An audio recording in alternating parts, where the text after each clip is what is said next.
Hola a todos. En primer lugar, quiero dar las gracias a la organización del Congreso por haberme permitido participar, aunque sea por este medio, y de paso quiero aprovechar para disculparme por no poder asistir al Congreso, pero me encuentro realizando una estancia de investigación en la Escuela de Derecho de la Universidad de Valparaíso, por lo tanto me ha sido imposible asistir.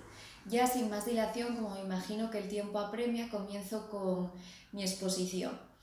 Mi comunicación tiene por título La influencia del accusatio y la inquisitio romanas en los procesos penales de los estados de Iberoamérica, el ejercicio de la acción penal.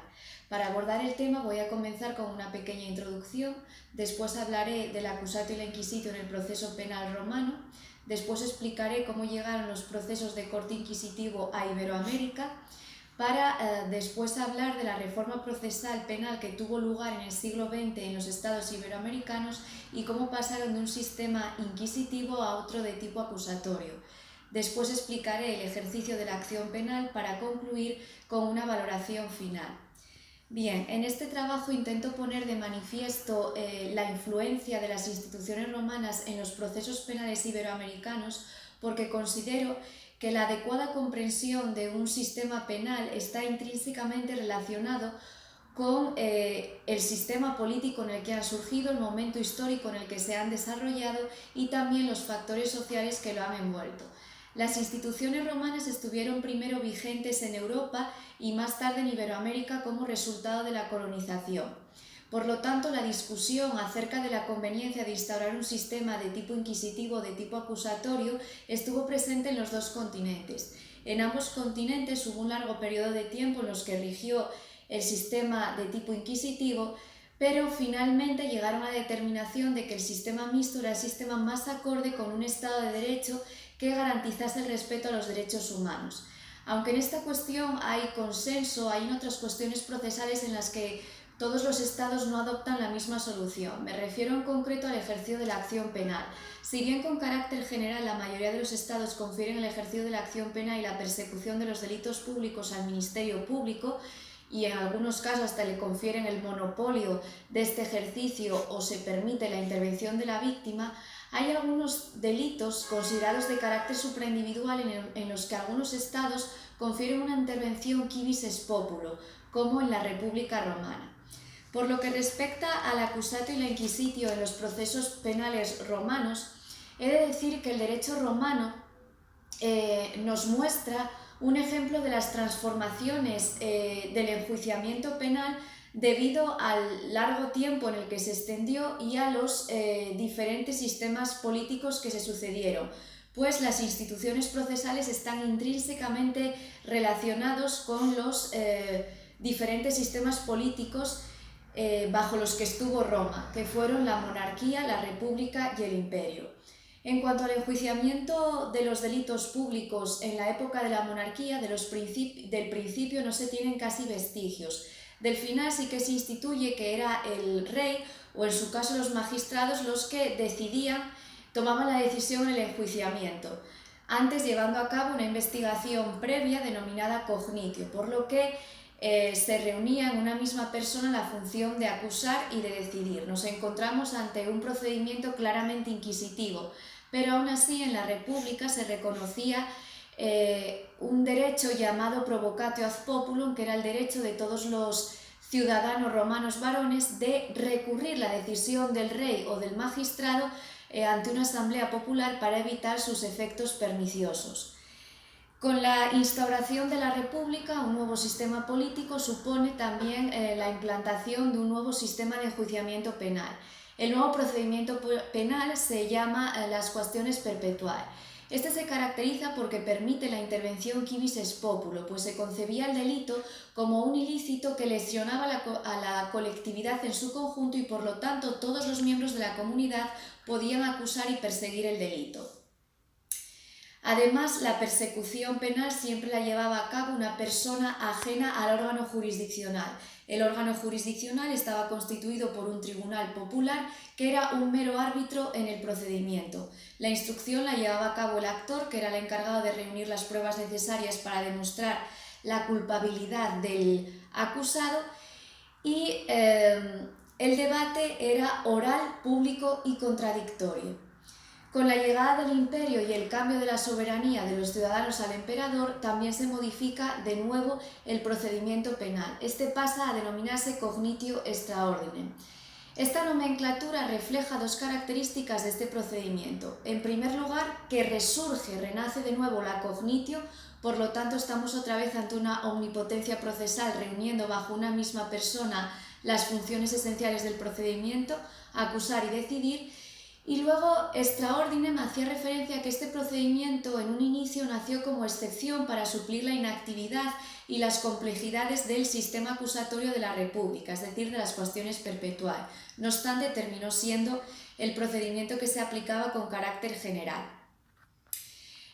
Las principales características de este procedimiento son que el acusado pierde todos sus derechos y la posición que había ganado durante la República, el acusador se convierte en un mero denunciante, el juez reúne todas las potestades esenciales del procedimiento y es el encargado de llevar a cabo la instrucción, que es secreta y escrita.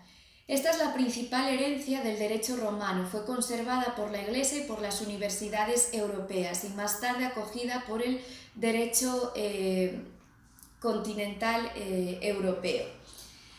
Por lo que respecta al origen de los procesos de corte inquisitivo en Iberoamérica, estos llegaron a Iberoamérica mediante la colonización. Pues como bien apunta la doctrina, la colonización y la conquista hispánica supusieron la imposición física de un pueblo sobre otro y de una cultura sobre otra. Como durante la colonización y la conquista el método de enjuiciamiento vigente tanto en España como en Castilla era la Inquisición, este es el punto de partida del desarrollo del derecho procesal iberoamericano. El derecho vigente durante la colonización e incluso años después en Iberoamérica fueron las partidas.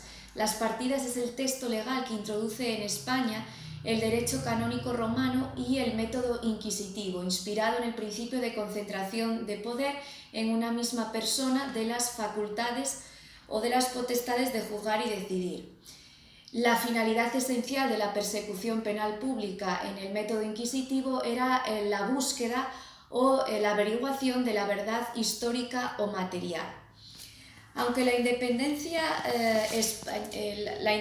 de España en muchos de los países iberoamericanos a principios del siglo XIX supuso un cambio político muy relevante, no implicó la inaplicación de la legislación española, pues ésta siguió aplicándose muchos años después de que se proclamara formalmente la independencia, ya que los estados quedaron en una posición vulnerable y su objetivo principal fue consolidar las estructuras de la independencia para crear nuevos estados y no codificar nuevas leyes. El periodo codificador en Iberoamérica tiene lugar en el siglo XIX y lo que caracteriza esta codificación es que emplean como modelo la legislación española precedente a la que estaba en vigor, que era fruto de las reformas procesales que había habido en Europa en el siglo XIX. Efectivamente, Europa en el siglo XIX, debido a las ideas que se derivan del sistema del proceso político y social que se experimenta con la Revolución Francesa, comienza un proceso de reformas. Los procesos penales pasan de ser procesos de corte inquisitivo ortodoxo a ser sistemas mixtos. El sistema mixto se caracterizaba porque daba prioridad a los valores inherentes a los derechos humanos frente a las finalidades absolutas del procedimiento inquisitivo, que pasan a ser relativas.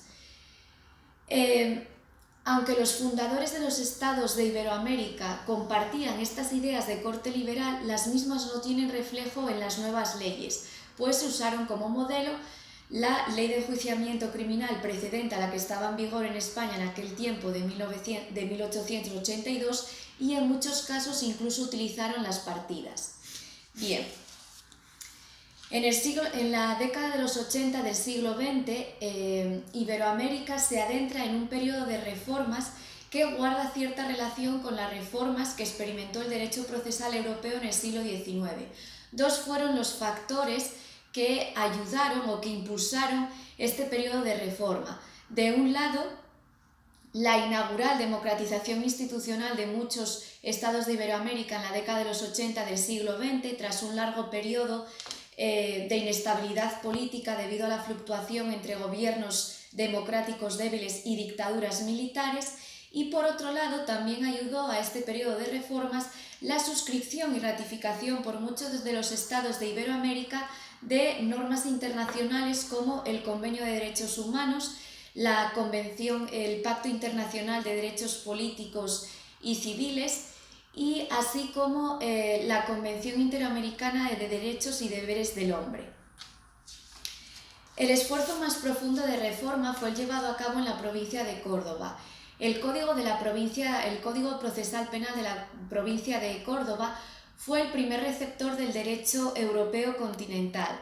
Sus fuentes básicas fueron los códigos italianos de 1913 y de 1930, la Ley de Enjuiciamiento Criminal Española de 1882 y la Ordenanza Alemana. Este código tuvo un papel decisivo en la reforma. De hecho, fueron los juristas de esta escuela los que elaboraron el Código Procesal Modelo para Iberoamérica, que rigió gran parte de la reforma. El ejemplo de Córdoba fue seguido más tarde por Costa Rica, que en 1973 aprobó un nuevo Código Procesal Penal inspirado en el de Córdoba, y por otras provincias argentinas. Estas iniciativas fueron las precursoras de la reforma procesal penal que llevaron a cabo muchos países de Iberoamérica, pasando de un sistema inquisitivo ortodoxo a un sistema mixto o acusatorio puro, dependiendo del Estado, ya que cada uno llevó la reforma de acuerdo con su ideología. En lo que respecta al ejercicio de la acción penal, el Código Procesal Modelo para Iberoamérica establece o confiere el ejercicio de la acción penal y la persecución de los delitos públicos, como es de suponer, al Ministerio Público. También establece la figura del querellante adhesivo. En este sentido, se permite que la víctima en los delitos públicos presente querella iniciando la persecución penal o bien adhiriéndose a la que ya inició previamente el Ministerio Público. Llama la atención que el Código Procesal Modelo para Iberoamérica además establece que si los estados prefieren establecer un querellante con unas mayores facultades, pueden instaurar la acción popular y incorporar el siguiente texto: que en los delitos públicos que afecten a intereses colectivos o difusos o cometidos por autoridades públicas podrá presentar querella cualquier ciudadano. Una de las finalidades del Código Modelo para Iberoamérica fue acercar las legislaciones de los estados, pero he de decir que no tiene carácter vinculante, por lo que hubo estados que sí siguieron las pautas del Código Modelo y otros estados que no las siguieron. Muchos estados de Iberoamérica instauraron la figura o modalidades de acción popular. Entre ellos se encuentran Chile, Nicaragua, Guatemala, Costa Rica, Venezuela, pero es llamativo el caso de Chile, porque Chile en un primer momento instauró la acción popular muy amplia, de modo que se permitía para todos los delitos públicos, y paulatinamente fue restringiendo el ámbito objetivo de la acción popular. Actualmente solo se permite para los delitos de terrorismo, los cometidos por funcionarios públicos o contra la probidad pública. Aunque esta facultad está vigente, su futuro es incierto, pues recientemente una comisión asesora ministerial para el perfeccionamiento del Código Procesal Penal presentó un informe al ministro de Justicia que va a servir de base para el proyecto del nuevo Código Procesal Penal, en el que se aboga o se propone suprimir la modalidad de acción popular que está vigente. Para concluir, como valoración final, simplemente decir que no solo se encuentran vigentes muchas de las instituciones que rigieron los procesos penales de Roma, sino que también muchas de las incertidumbres jurídico-procesales que estuvieron vigentes en Roma continúan aún hoy o subsisten aún hoy. En concreto me refiero al ejercicio de la acción penal en aquellos delitos en los que no es posible identificar una víctima concreta y afectan a la sociedad en su conjunto. Como hemos visto, muchos estados iberoamericanos permiten que en estos casos de delitos que afectan a intereses colectivos o difusos, como pueden ser el medio ambiente, el consumo, la seguridad vial, permiten que cualquier ciudadano o cualquier persona se querelle.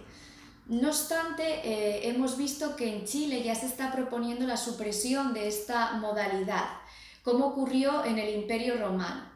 Esto, unido a que la mayoría de los países iberoamericanos y europeos confieren en todos los delitos el ejercicio de la acción penal al Ministerio Público, conlleva a pensar que la acción popular y todas las modalidades de la misma están abocadas al ocaso en Iberoamérica. Bien, con esto concluyo, espero que os haya gustado, me despido y os envío a todos un abrazo muy grande desde Chile.